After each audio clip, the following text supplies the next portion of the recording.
Hi, I'm Caden, here with my brother, Cal, and you're watching Eating W's. eat the W. That's a W. Let's eat one. Let's eat one. That's a W. On today's episode of Eating W's, we have our 2026 Divisional Round Playoff Prediction episode. We are going to be predicting all 4 of the Divisional Round games to decide who will go to win their conference in each respective conference. But before we jump into those actual predictions for those games, let's talk a little bit about our predictions from last week with the wild card games. As we mentioned, the scoring kind of setup for the playoffs here will be 2, 4, 6, 8. Last week, each game was worth 2. This one, each one will be worth 4. Conference round will be 6. Super Bowl will be 8. So with that being said, I got 4 of the 6 wildcard games correct, while Callan only got 3 of the 6 wildcard game corrects, putting this score of me with 8 and Callan with 6. So I do come in with a little bit of a lead, but as points go up, so do the stakes. So one crumble this week, and we could be talking about a whole different ball game. So let's jump into those picks and see if I will do the aforementioned crumbling. Starting with the AFC 6 versus 1 seed. It's actually ironic, I guess, before we get too deep into this. Ironically, the 6 versus 1 matchup and the 5 versus 2 matchup will be exactly what we're looking at for both the AFC and the NFC. Seed-wise, all of the same games, or I guess seed-wise, all of the same teams, I should say, won last week for each respective conference. So just kind of funny there.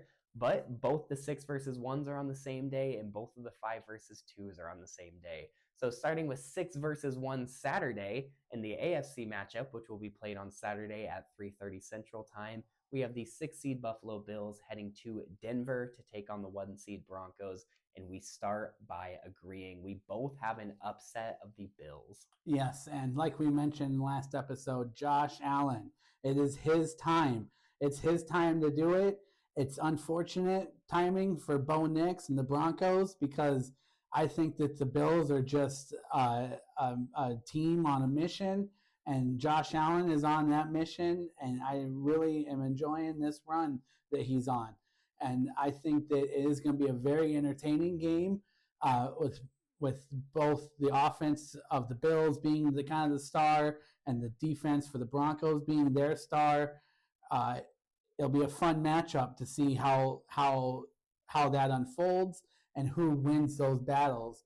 I see the Bills winning the most battles.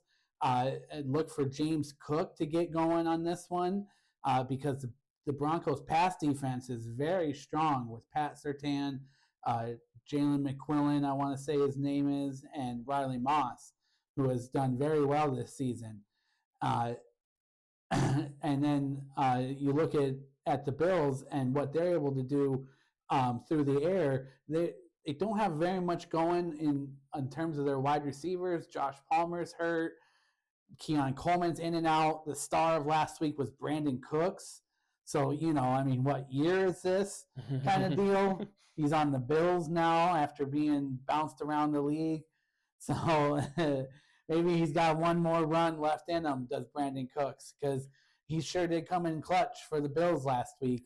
You got Brandon Cooks catching footballs, and you got Frank Gore Jr. running footballs in the playoffs. What year is it? What year is it?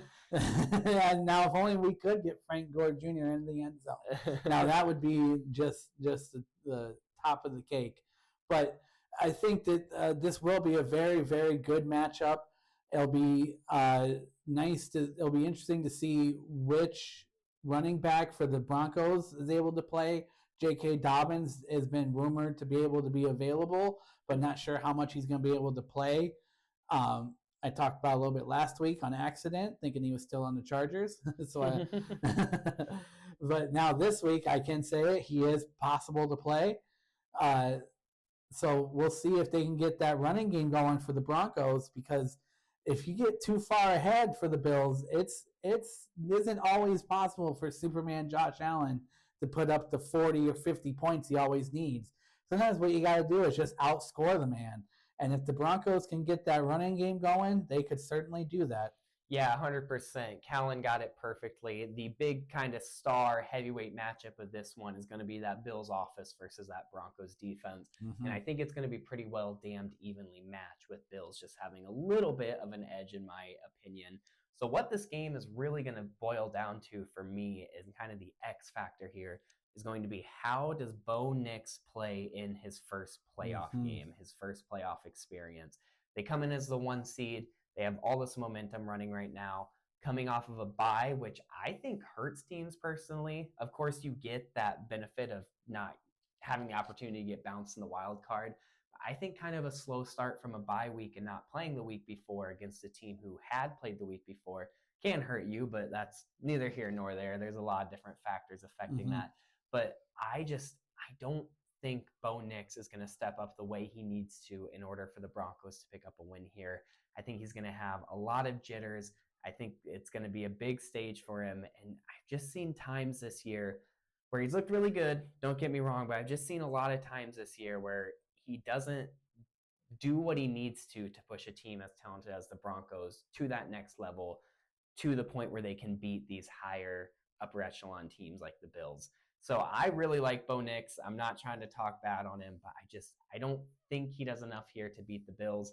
Would love for him to prove me wrong. Would love for him to go out and play really well in this first playoff game. But right now, I'm going to put my money on the Bills. So now moving on to the next Saturday game in the NFC side, 6 versus 1 matchup. We have a divisional matchup with the San Francisco 49ers heading to Seattle to take on the 1 seed Seahawks at 7 p.m. Central on Saturday. And we disagree here. Callan has the 49ers upsetting again both the 6 seeds, and I have the 1 seed Seahawks here. Now, I open this by saying that Sam Darnold is playing in his first playoff game. Well, of course he is, I guess. But he's playing his first playoff game since last year with the Vikings, where in Week 18 and then in that wild card game against the Rams, he absolutely crumbled. He did not look good at all. And to be honest, I hate to say it because I do like Sam Darnold, but I really do think he crumbles again. I think both of our 1 seed quarterbacks in these games this weekend don't look like a 1 seed quarterback. But the difference between the Broncos and the Seahawks is the Seahawks have one of the most stacked spot for spot rosters in the NFL right now, outside of that quarterback position, or as long as he doesn't crumble, counting that quarterback position with Sam Darnold. Yeah. So I think that even if Darnold has a bad game, that elite defense that absolutely shut down the 49ers when they played in Week 18, and that stellar offense and run game comes in, provides enough relief and provides enough light for Darnold, even though he's playing bad, to push them over in a close game and pick up a win here. One thing that could stop that, which I'm sure Callan will mention, Fred Warner was just open to his practice window. So no guarantee that he will play this game, but certainly a possibility. And Ricky Pearsall, the wide receiver for the 49ers, is questionable but looking promising to play.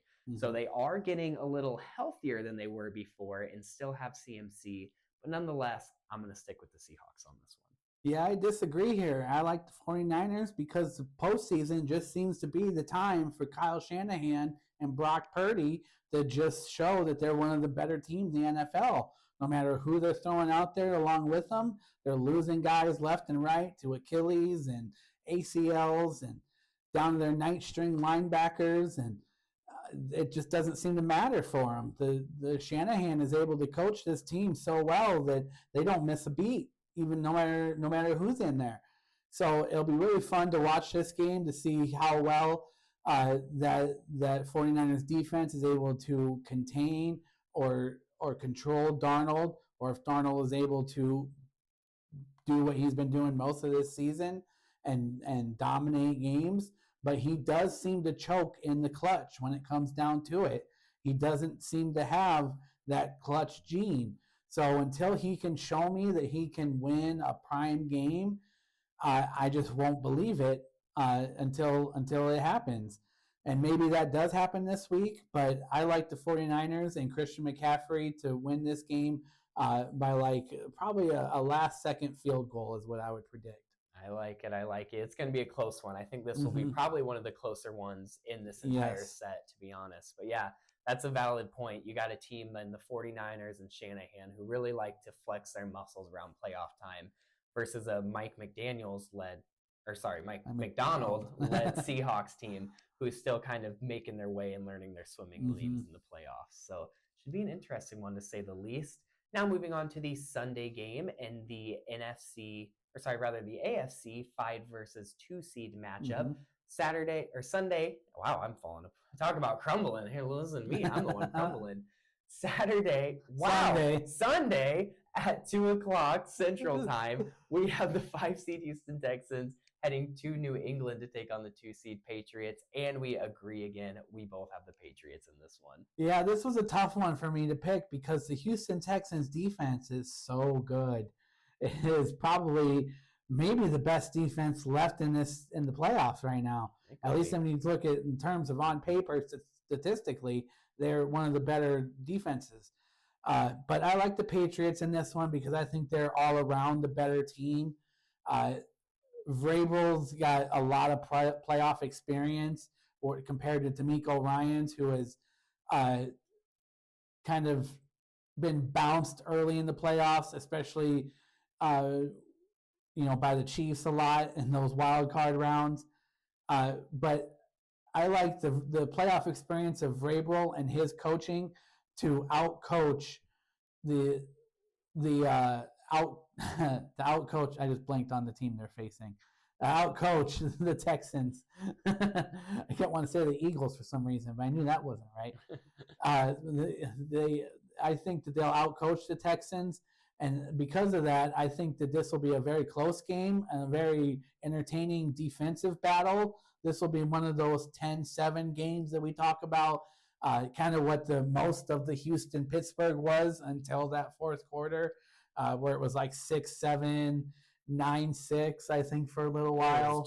It was not a fun game It was to not the funnest game to watch, but I think it'll be one of those types of games until the very end, when I think Drake May is able to turn it on and prove that he has that clutch gene that he's already proven to have, and he just has pinpoint accuracy. And I think that he's able to show off that accuracy and get the touchdown when it is needed. Yeah, 100%. I agree that this one's definitely going to be a defensive battle, but a actually good defensive battle where it's the defense playing good and not just the offense playing that poorly. But in my opinion, this was actually one of the easier ones to pick. Maybe I'm just way too high on the Patriots, or maybe I'm just too much of a hater with the Texans, but I just don't trust that Texans team. I think outside of that elite pass rush and then Derek Stingley, and I do like D'Amico Ryans as a coach, but I think outside of that elite pass rush and then maybe Derek Stingley, this is a team full of a lot of question marks. Yeah. Speaking of question marks, Nico Collins, their number 1 receiver, is questionable. He left that Pittsburgh game with a concussion and never came back, so we'll have to see how that goes this week. I'd imagine he ends up playing. Usually they can kind of come back the next week with a concussion, but we shall see if he's able to get through that protocol. Christian Gonzalez also in concussion protocol. Oh. So they could be down number 1 receiver and number 1 corner. I actually missed that. I did not see that. Yep. Okay, that definitely throws a wrench in things. But nonetheless, like I said, this was one of the easier ones to pick for me. I am just a huge Drake May supporter. I am all in on him. I completely agree with Callan that even if he does have a slow start like he kind of did last week, he's really able to kind of set his feet, really comfortable himself, and be able to show off that accuracy and show that clutch gene. So I could see it end up being a relatively close one, but I don't think it even really takes any late game heroics. I think that the Patriots are able to handle this one in a 1 possession game, maybe even single digit lead game, like 10-point lead, something like that. But I still do like the Patriots in this one nonetheless. So then to close out this divisional round weekend, we have the NFC 5 versus 2 seed, which will be played on Sunday night at 5:30 Central. We have the 5 seed Los Angeles Rams heading to Chicago to take on the Cardiac Kids and the 2 seed Bears. And we end here by disagreeing. I have the Bears. Callan sticks with the Rams. Yeah, I like the Rams in this one.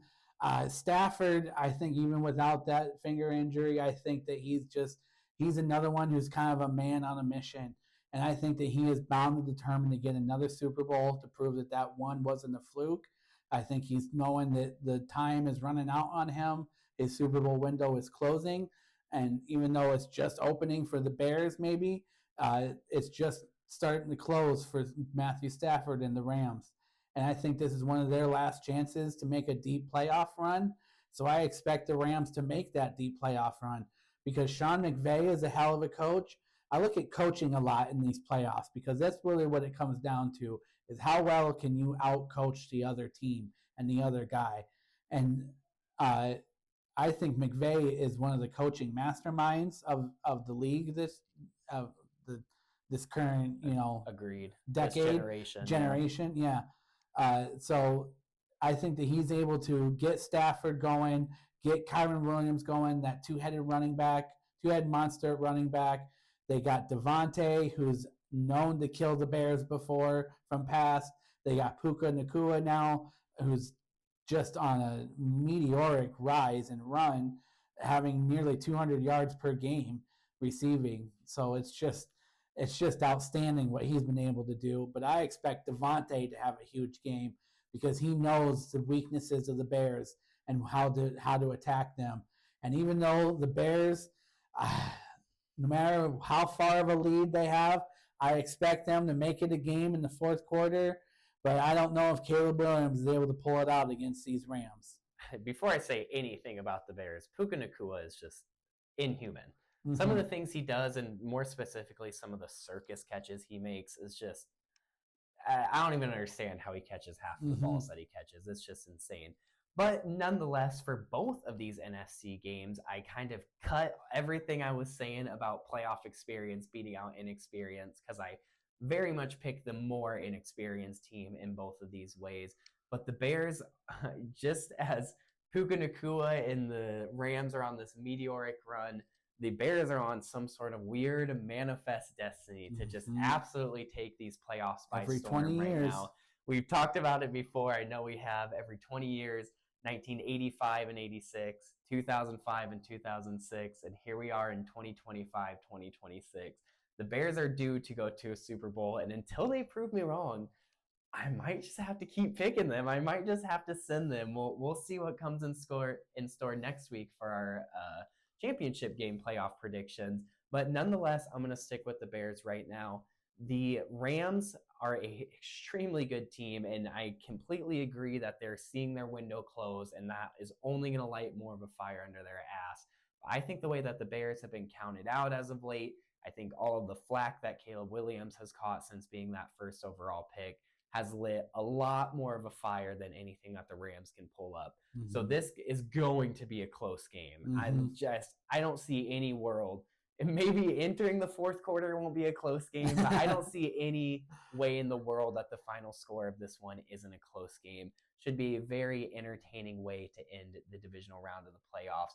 But I do have the Bears just barely pulling out a win and coming out on top in this one.